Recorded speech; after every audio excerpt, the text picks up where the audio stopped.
the spring of 1482, Leonardo da Vinci wrote a letter to Lodovico Sforza, regent of the Duchy of Milan. Read.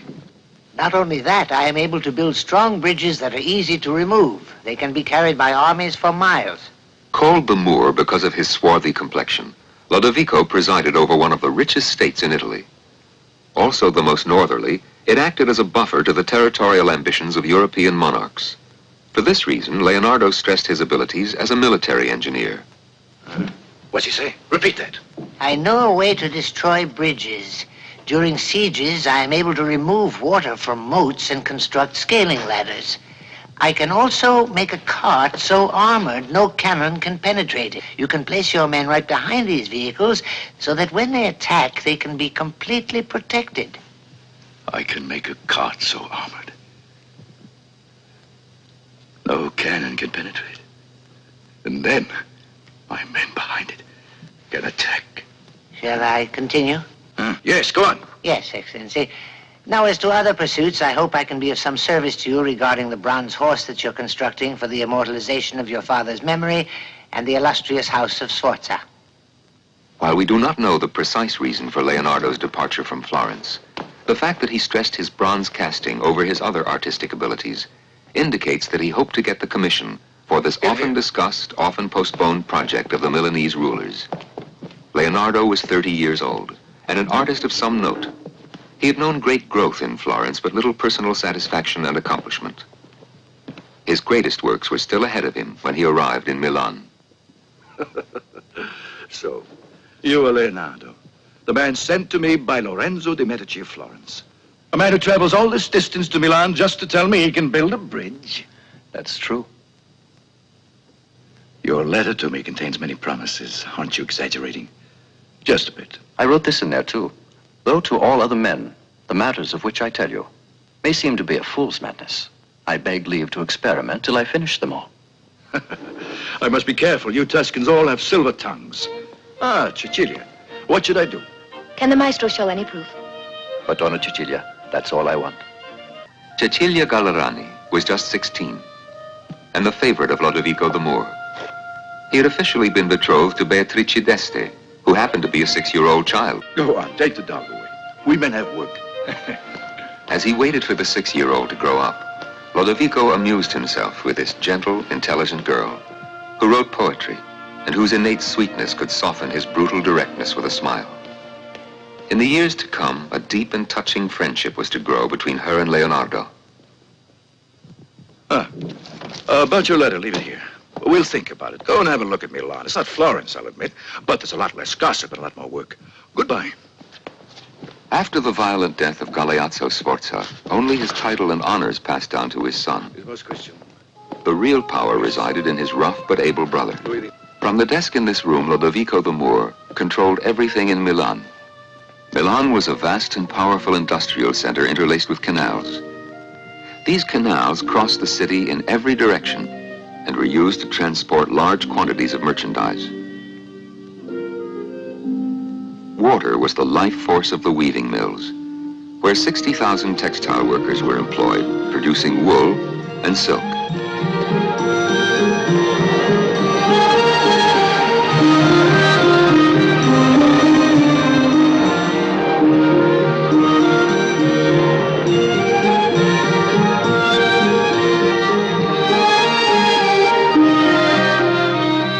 Water had always fascinated Leonardo. Not only the city, but the entire countryside was veined with canals which radiated life and vigor to every corner of the spreading plain. A plain Leonardo never forgot. It possessed a soft melancholy, so different from the geometric precision of his native Tuscany. To understand Leonardo, one must understand Lombardy, where he spent 20 of his most industrious years.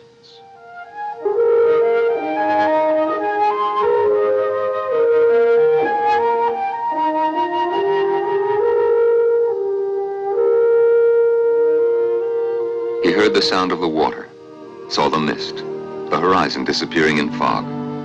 He discovered what landscapes were really like, things he had only guessed about previously. In the notes for his projected treatise on painting, he wrote, If you paint objects in the open countryside, Paint them with an intervening mist, so that the borders of light and shadow are never rigid and precise.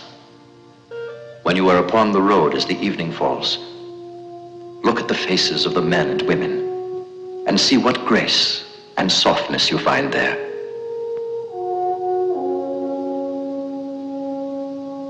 One sees an exquisite grace, an interplay of light and shadow upon the faces of those who sit on their threshold, heightened by the darkness within the house.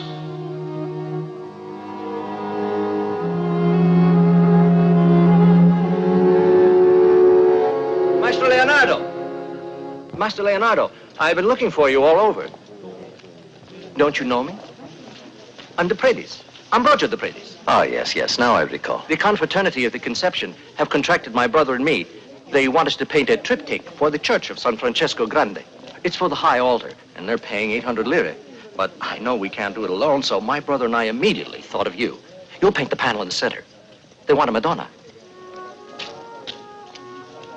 A virgin in the company of an angel. That is neither man nor woman. An angel that smiles. An angel of joy.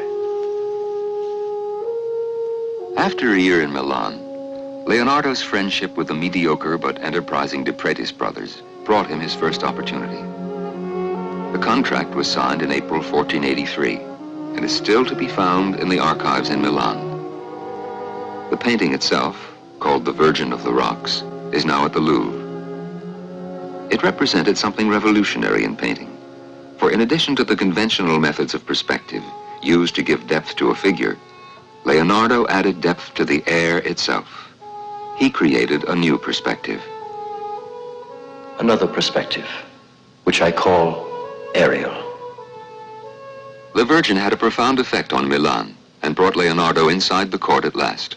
You know, dear lady, to work in marble for long periods can mean hard work for an artist. You have to split stone and brush off marble dust, sweating like a pig. But the painter sits at ease, working slowly on his creation in the quiet, magnificently clothed, moving in faint spasms and strokes, his brush dipped in color. And then, if he desires, he is accompanied by music.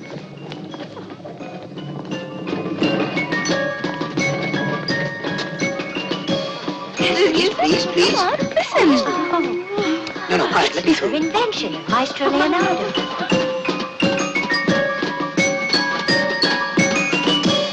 Bravo! I didn't know that drum, too. Why do you forget these things when you write us? I've always said you're a magician, and this proves it. And the painting? Huh? Your Excellency would like to judge for himself. A magician.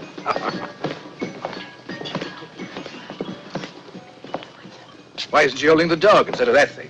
The ermine is the symbol of innocence. Now, Leonardo was untiring. He could always find a strange new allegory with which to praise the Moor. But what is it? This thing in the book, what is it? A mulberry tree? Exactly. But in Latin, the word is morus. So what about this morus? Oh, Moor! A Moor. As Your Excellency says, a Moor with a ship of state in his hands. The court, which was presided over by Lodovico the Moor, was at times very refined, at times extremely common. Lodovico, though he held fantastic banquets for visitors at court and sponsored great spectacles executed solely by his director, Leonardo da Vinci, also had a vulgarity that couldn't be denied. It's interesting that Leonardo, who had nothing in common with the shallow idlers at court, spent so many years seeking the favors of the powerful. The real Leonardo was revealed in his nightly excursions into the deeply hidden secrets of life and death. Here, the elegant courtier who posed riddles for fine ladies devoted his solitary hours to the study of anatomy. Oh, Maestro!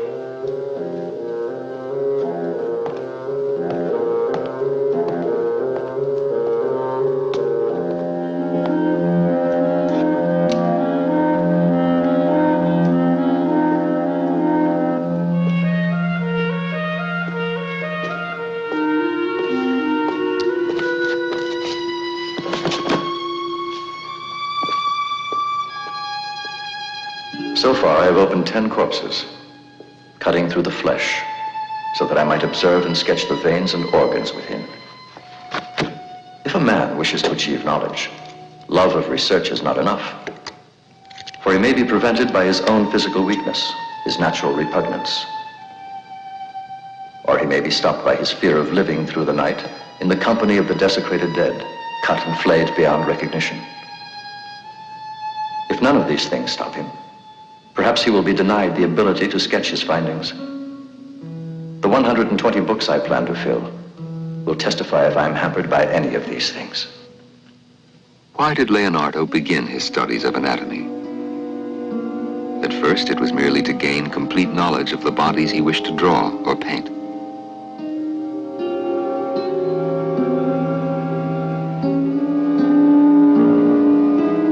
But soon, he was not content with simply copying the various movements of the body. His notes, written in his inverted style, which could only be read when held to a mirror, began to show an intense desire to understand why the body behaved as it did. Why the arm assumed a certain position and not another. And so, he studied not the arm, but the muscles that make the arm move. Up to this point, his research, however profound it may have been, was related to painting. But his thirst to inquire into everything, the passionate desire to know all, drove him to examine the wondrous machinery of the entire human body. Now he no longer sought only to paint its exterior, but to delve into its inner mysteries, its complex structure of veins, nerves, and tissues. Beginning his studies as a painter, he continued them as a scientist, and he carried on this research for the rest of his life.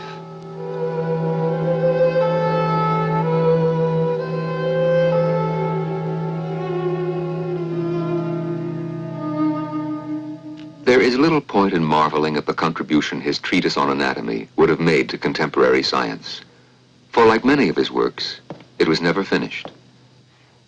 As usual, new fields of interest constantly distracted him, and his probings and discoveries in one area of knowledge inevitably posed a dozen questions in other areas.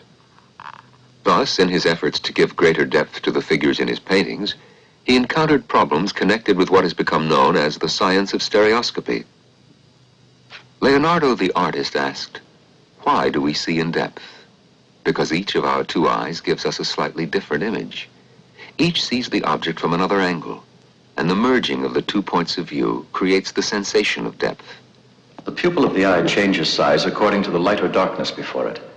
In this manner, nature protects the eye from suffering through too much light, as a man might close one shutter to lessen the amount of bright sunlight entering his house. When the image of an object penetrates a dark room through a small hole, you can see its outline and tone on a piece of white paper. That is how an image forms in the eye. Leonardo was among the first to depict the eye in a way that might suggest the workings of a modern camera. And he experimented with various methods of solidifying the eye by boiling it in the white of an egg to allow dissection, a process still in use. Eventually, he learned that the sensation of light is transmitted to the brain by the optic nerve. He experimented further. Leonardo founded a study on the problems of light. It became known as photometry, which is the science that measures the strength and intensity of light. A stone thrown into the water creates motion. Concentric circles expand outward from the hub of the disturbance. The same motion occurs in the air when a sound disturbs it. It is also true that every luminous body creates motion and fills the surroundings with its image. Due to his probing nature, he had to have answers to everything. But a problem is only one link of a great chain, of a chain that can never be finished. Even the cherished treatise on painting he started was never finished, like so many things. From the treatise, an enormous amount of material has come down to us, but it consists largely of isolated chapters and cryptic notes. Strangely enough, so much of this treatise, ostensibly concerned with painting, seems less devoted to painting than to other subjects which had lately come to occupy his restless mind. We cannot be sure when the next turning point in his life came. Some put it as early as 1483, but more likely it was around 1488, when he had already spent 6 of his 36 years in Milan.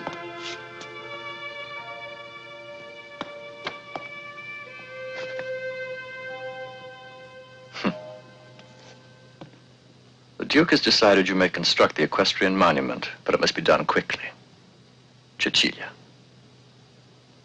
I begged for this at the beginning, and now the Moor is in a hurry. The horse, the giant equestrian statue which so many artists had dreamed of and yet dreaded, now belonged to him. The idea of an immense monument to honor Francesco Sforza, founder of the dynasty, had been considered by all of his successors. Although every artist talked about this project, few came forth to attempt it. For this reason, in the letter which Leonardo sent the Moor, he could write very simply, "I will build the horse for you." Everyone knew about the famous horse. There would be no more rest now. As usual, Leonardo desired to create the perfect horse of idealized beauty. He carefully observed and sketched each one he came across. In his first version, with the horse rearing, a pose we find in many of his works, he imagined Francesco Sforza striking a fallen foe, but then he decided upon a more tranquil figure, similar to the famous Regisola at Pavia, which, by the way, no longer exists.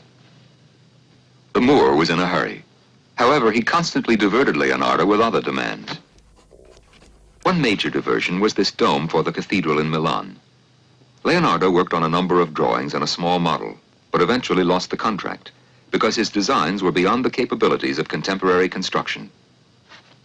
The Moor continued to assign other projects to Leonardo, using his special talents and abilities to devise a fantastic musical event, a festival that eventually came to be known as the Feast of Paradise. Turn it faster. Stay in time with the music. Listen to it.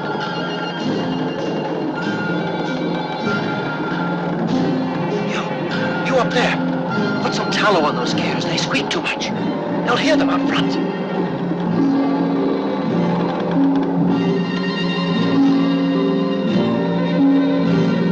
A magician. The man's a magician. The Feast of Paradise was ordered by Lodovico to celebrate the marriage of his nephew, John Galeazzo, nominally the Duke of Milan, to Isabella of Aragon. The marriage was part of Lodovico's grand political design. At the time of the marriage, he evidenced no sign of usurping John's title for himself. But a few years later, the young man would be dead under highly suspicious circumstances, and Isabella would have little else but this night to hold among her happy memories of youth. Thank you, Duke. You should thank Lodovico, Isabella. Thank you, Uncle.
Gone out.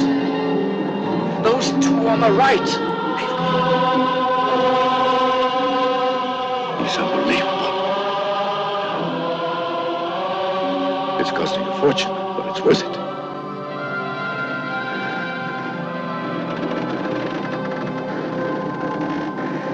That's better. Now be careful. Quiet now, quiet. It's time for the graces to come on.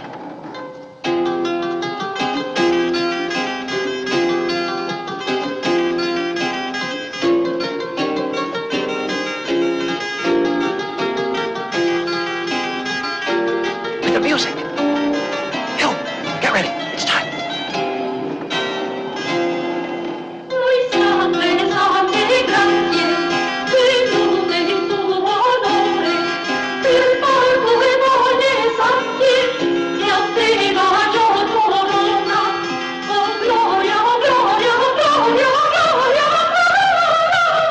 Wait till you see this.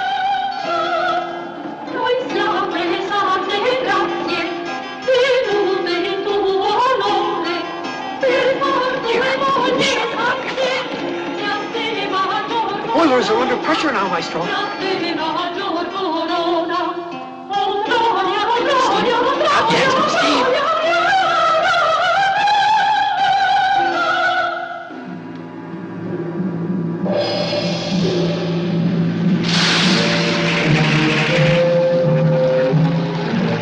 Everyone ready?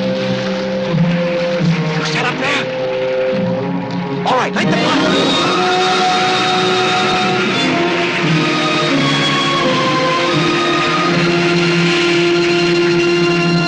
Chariot ready? Put out those torches, hurry. I want steam. Steam!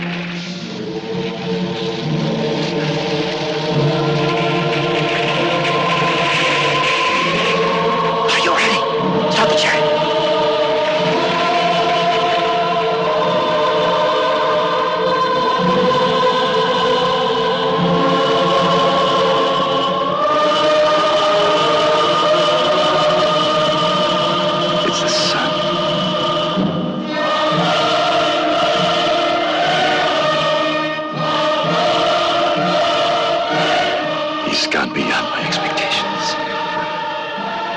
The famous Feast of Paradise was widely discussed with awe and admiration.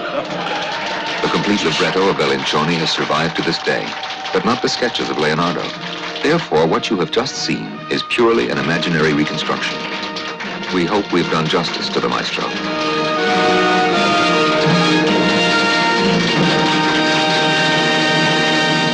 In the summer of 1489, Lodovico put Leonardo to work on another time-consuming and trivial project: decorating the walls and ceilings of Castello Sforzesco.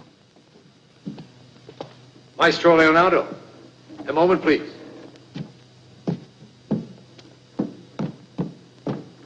I brought you this letter. Oh? I felt it was my duty as a Florentine to bring this letter to you. It's from the Moor to the Duke of Florence. And naturally, in my capacity as the ambassador from Florence, I must send it, but I want to read it to you first. I see. In this puzzling communique, Lodovico asked Lorenzo de' Medici to send him a master craftsman from Florence, one who would be able to complete the horse, since Leonardo's progress was too slow. The Moor did not mention himself as the cause of the delay. Some authorities feel that his real concern was that Leonardo's designs would be impossible to cast in bronze. Disregard for the media in which he worked was to be a lifelong trait of Leonardo's. At any rate, the letter came as a climax to a series of frustrations. Thank you, my friend. Marco. Marco. Yes, Maestro. We're stopping. Bring everything down from the scaffolding. All right. Milan. Well, Milan is not the only city. And the Sforza family are not the only rulers we have in Italy. My time's too valuable to paint these flowers and leaves and design costumes for those childish spectacles of the Moor. Well, no more. Now I'll begin afresh. Painting. And not in Milan. We don't know who relented. Perhaps no other artist could really satisfy Lodovico. We do know that Leonardo modified his ideas, because the following spring he wrote, "I have taken up the horse again." However, by order of Lodovico, Leonardo began devising another great pageant which kept the horse unfinished. A tournament was planned for the long-awaited marriage between Lodovico the Moor and his betrothed Beatrice d'Este. They look like barbarians of the Orient. Pelts, gold, shields encrusted with jewels. Well, now. Oh, yes. In the studio of Leonardo, a new pupil appeared, Salai. Nothing more. Then, just when everyone least expects it, the men will begin... Devil! Get out of here. Suddenly, they charge headlong into the audience as though they're going to kidnap the ladies. Maestro. Oh, excuse me. We'll wait. Of course.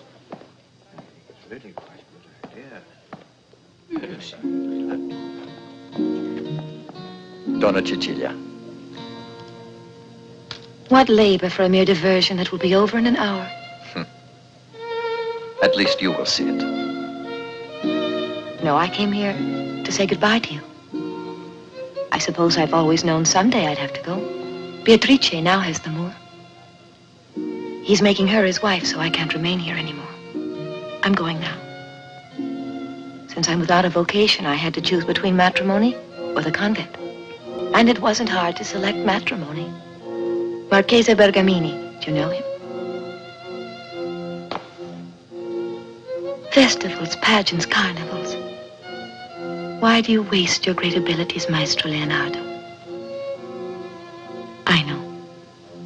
What did I become? What happened to my life? Wasted. In January of 1491, Lodovico and Beatrice d'Este were married. His bride soon compelled him to banish his gentle mistress from Milan. Thus, the only woman who may have aroused any feelings of affection in Leonardo left his life forever.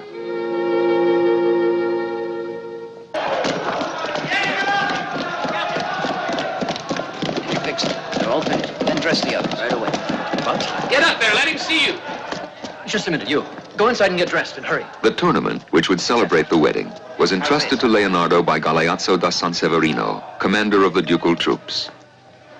Leonardo, whose theories on war and weaponry had been ignored by Lodovico, threw himself into the pageant with the fervor of a general. His army was a mock horde of Tartars, dressed in gaudy and imaginative finery, and his objective was the fickle admiration of the court. The three-day tournament became as famous as the Feast of Paradise, and just as ephemeral. All right, you're done. But more importantly, it Over here, deprived Andrea, Leonardo give me the of others. precious time he could have devoted to his real profession. No, you're putting them on all wrong. Pull them up, man. Pull them up. How much longer do you need to get them on? Hurry up. I'll take that.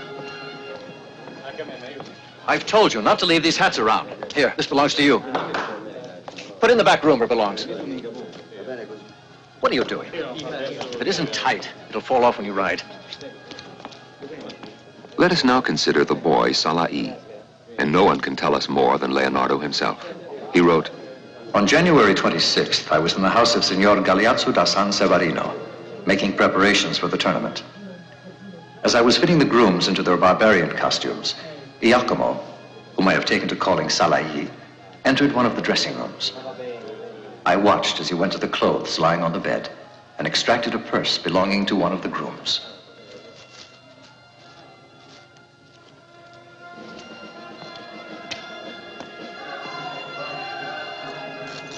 All right.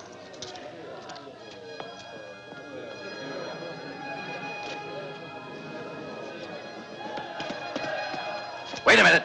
Here, you. What's this? What? This. You dropped it on the floor. I didn't take it. What did you do with my No, money? I didn't leave it Where did you there. put it? I don't know what you're Tell talking me. about. I saw you drop it. Where's the money? Let go. Little thief, Let you were the go only of one me. in here. I didn't take it. Where is it? I didn't take it. You better Tell me let where my money go is. of me. Stop it. Give the man his money, Saleh. Money, I didn't take a thing. Ah, you didn't take a thing. No, it's There, not a you see? mistake. What did I tell you? I didn't take This is my it. money. He took it out of my purse. It's not a mistake.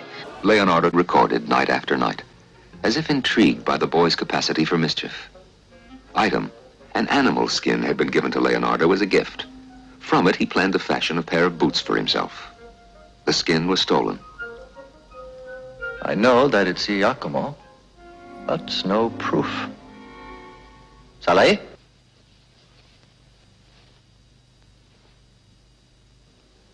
Aniseed. Confess, Saleh. Me? About what? Oh, about all of the things that you've stolen. Huh? You took a skin this time. What happened to it? But I... Who did you sell it to? The shoemaker? No. My son, Aniseed isn't free. You must have sold skin for them. How much? Maybe about 20 soldi. For 20 soldi? 3 soldi was the price of a pair of shoes. All 20 right. soldi probably bought the boy a mountain of aniseed. And so it went. After 1490, Leonardo's writings were filled with the exploits of the little 10-year-old. The second day he arrived, he stole 4 lire from the maestro's own purse. In the first year, Leonardo bought him a cloak for 2 lire, 6 shirts for 4 lire, a lined suit 5 lire, and 24 pairs of shoes at 6 lire and 5 soldi. 24 pair, 2 per month. It must have been a treat to see him sitting down. Let's examine this Giacomo. His father worked in Oreno, and the child's real name was Giacomo Caprotti. Leonardo nicknamed the boy Salai, the name of one of the devils in a poem by Luigi Pulci, Morgante Maggiore. When this little devil settled down into the house of Leonardo, it quickly became obvious the name was right. But what did Salai represent in the life of the artist? Someone who filled a deep need for affection? Someone to take the place of the children he never had? or the family that no longer existed? Perhaps the answer can be found in Leonardo's biographer, Giorgio Vasari, writing 50 years after his subject's death. What does he tell us of the creature the maestro continually called thieving, lying, obstinate, riotous, and sinful? The boy was totally without beauty and the simple graces, says Vasari, and still Leonardo taught him much about art. Salihi was more concerned with gold than art. Why can't you be still? Because I itch. Scratch then. Milan finally beheld Leonardo's model of the horse honoring Francesco Sforza. It was placed on public view in 1493. Actually, no one knows what it was like. There are only a few sketches of Leonardo's, and none of those are really finished. Today, a private collector in Florence owns a wax model of particular beauty. This model may possibly be the one Vasari mentions. As for the giant model in the square, time and invading armies have destroyed it. From this moment on, the books of Leonardo are filled with notes concerning the casting of the Colossus. That's ready for the fire. The great Florentine architect San Gallo and the famous mathematician Will you Fra hurry Luca up with that? Pacioli came to visit him in his workshop. 200,000 pounds, Maestro? Nobody in the world has ever attempted this. I've been looking at your drawings. Such crucibles do not exist. Perhaps you should also look at this furnace, then.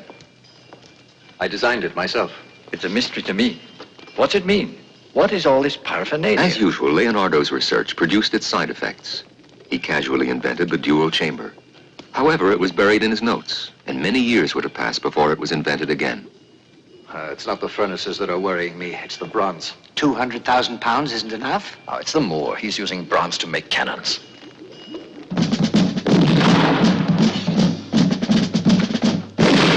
For years, Lodovico Sforza had held the powers of state. Now he had assumed the title as well. His nephew, John Galeazzo, was dead. Poisoned, it was rumored, by his ambitious and ruthless uncle. Once the title was his, Lodovico also took on a ruler's constant companions, fear and anguish. Fortify. Yes. Fortify. Fortify Vigevano, Novara. Fortify Pavia. Fortify. Fortify it all. The French were gathering at the border, contesting the Moor's right to the title.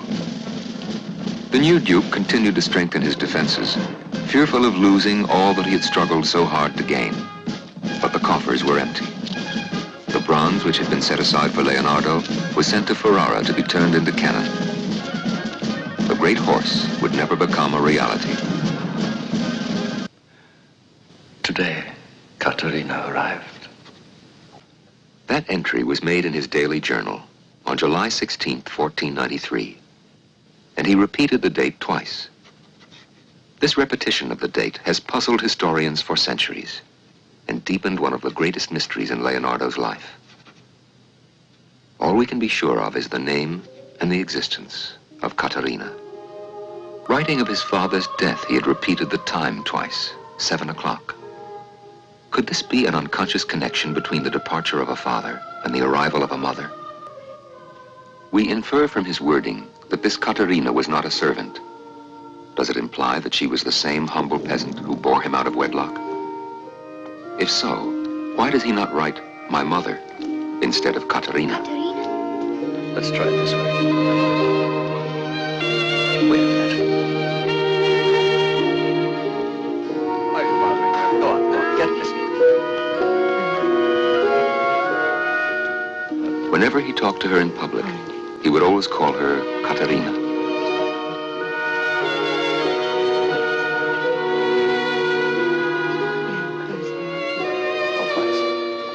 Caterina, look. This is him. We can only speculate on their relationship in private. There are other references to Caterina. A notebook devoted to the amount he spent on housekeeping expenses that year has an entry that reads, Thursday, 29th of January, 1494. Gave this day to Caterina 10 soldi. but then there's another. It It is a surprising and unexpected entry found amid the records of his ordinary accounts. Paid toward the burial of Caterina is all it says.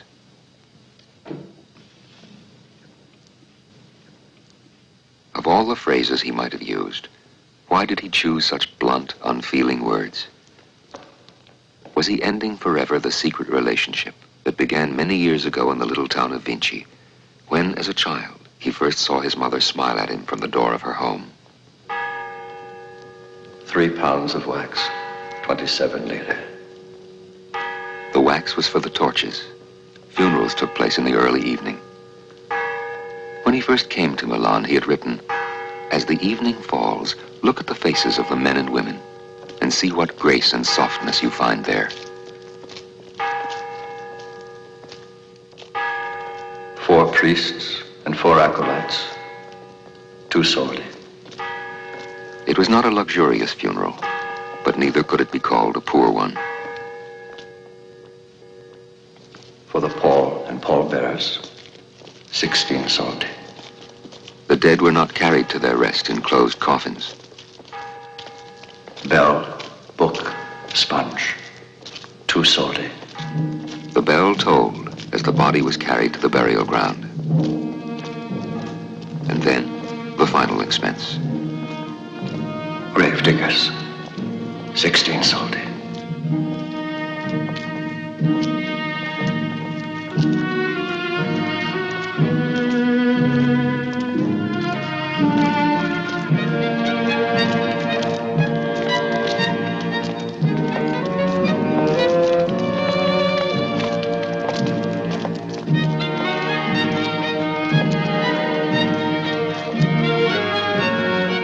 Maestro Leonardo.